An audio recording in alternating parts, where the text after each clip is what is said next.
여러분 안녕하세요. 영어 제국의 영재쌤 인사드립니다. 오늘은 수능 특강 영어 독해 연습 3강 1번을 보도록 하겠습니다.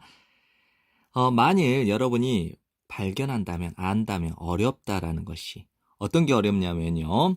현명한 마음, 즉 현명한 자세를 취하는 것이 여러분의 10대가 무례할 때 현명한 자세를 취하는 것이, 유지하는 것이 어렵다라고 하는 것을 알게 된다면 그것은 놀라운 일이 아니다. 이 표현 자체는 그대로 외우십시오. 그냥 판이 불리하게 짜여져 있다 여러분에게. 왜냐하면 일반적인 10대 행동에 대한 몇 가지 피할 수 없는 사실 때문에. 됐죠? because of 다음에는 명사나 동명사가 나오고요. because 다음에는 주어 동사가 나옵니다. 한 가지 이유를 대볼게요. 한 가지 이유를 대보자면 10대들은 자주 종종 노력을 해요. 노력을요. try to 부정사. 싸움을 걸려고 노력을 합니다. 왜 10대들이 자주 이렇게 싸움을 걸려고 하냐면요. 아마 그것은 이렇기 때문이에요. 이거는 청소년기입니다. 청소년기의 혼란 상황, 혼란과 불확실성 속에서 부모님이 안전한 근거지이기 때문이에요. 뭐 안전한 근거지라 하면 일종의 폭풍의 눈과 같은 거예요. 그럼 다시 한번요. 여기에서 10대들이 자주 싸움을 걸려고 하는 특성이 있다고 그랬죠? 그게 무엇 때문이냐면 청소년기의 혼란과 불확실성 속에서 부모님이 폭풍의 눈과 같은 일종의 폭풍의 눈과 같이 부모님들이 안전한 근거지가 되기 때문이에요. 그래서 부모님 믿고 까무른 거죠. 죄송합니다. 청소년 여러분들. 네, 부모님이 그냥 제일 만만한 거예요. 그리고 부모님이 뭐든지 해결을 다 해준다고 생각을 하니까요. 그렇죠? 그래서 10대들은 뭐 하고 싶어 하냐면요. 버리고 싶어 해요. 그들의 하루의 쓰레기를 버리고 싶어 해요. 누구에게요? 어떤 사람에게. 근데 그 사람이 누구냐? 받아줄 사람이에요. 그것을. 그게 무엇이냐면 그 청소년 그들 하루의 쓰레기를 받아주고 어쨌든 그 청소년들을 사랑해줄 누군가에게 그날의 그들의 하루의 쓰레기를 배출하고 싶어 한단 말이에요. 누구누구와 함께 지내면서 이거죠. 누구누구와 함께, 그들과 함께 지내면서 좋은 일이 있든 나쁜 일이 있든 이거니까 생애의 우여곡절 동안 그러니까 좋은 일이 있든 좋지 않든 요런 거 요 자체도 표현을 외우세요.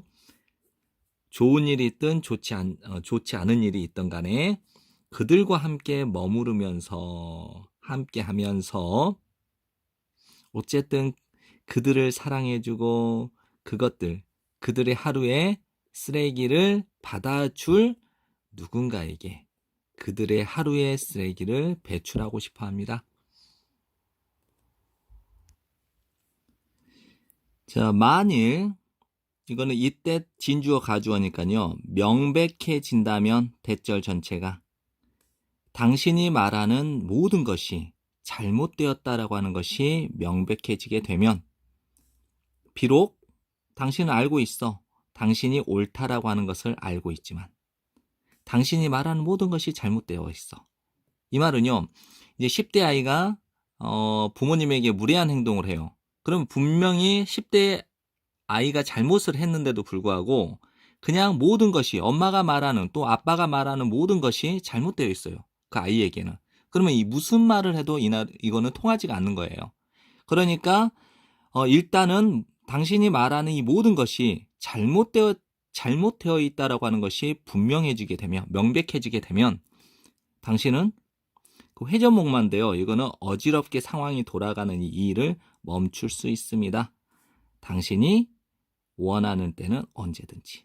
단순히 철수함으로써.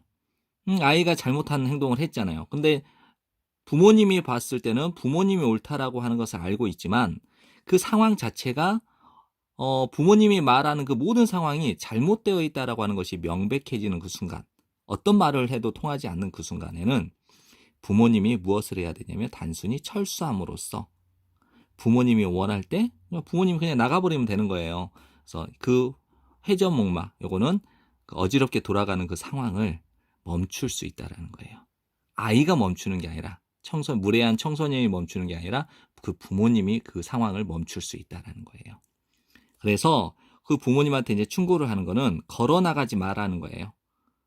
화난 상태로 자주 반복되는 말을 하면서 하고 이것을 가지고 걸어 나가지 말라는 거예요. 다음과 같이요. 글쎄, 나는 그냥 노력을 했어. 잘해주려고 노력을 했는데 보거라. 네가 어떻게 나를 대우하는지를 한번 보렴. 너 얼마나 나에게 무례하게 대하니? 난 너한테 정말 잘하려고 하는데 너는 왜 나한테 이렇게 무례하는 거야? 무례한 거지?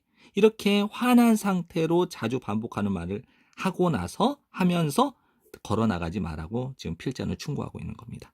대신에 무엇이라고 충고하냐면요. 겸손한인데 여기에서는 좀 단순한 어떤 것을 말하래요.